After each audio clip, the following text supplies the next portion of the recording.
মা দেখো উর্মিলার কি সুন্দর একটা কিউট সা ডগি কিনেছে। তোমার মনে হয় না আমাদেরকে একটা ডগি কেনা উচিত? তুমি তো ঘরে একলা বসে থাকো, আমি স্কুল চলে যাই, বাবা ডিউটি চলে যায়, তাহলে ভাবো তোমার একটা কুকুর থাকলে তোমার সাথে তুমি ওর সাথে খেলবে, ওর খাবার বানাবে, ওকে খাওয়াবে, কতটা মজা হবে।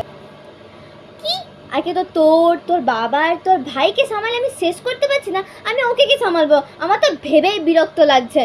তোর খাবার, তোর বাবার খাবার, তোর ভাইয়ের খাবার আমি জনে জনে ডাকি, এবার কুকুরটাকে জনে জনে ডাকবো যে হাই খায়, আমার খাবারটা খায়, আর উপর থেকে ওকে বাইরে ঘোরাতে কি নিয়ে যাবে।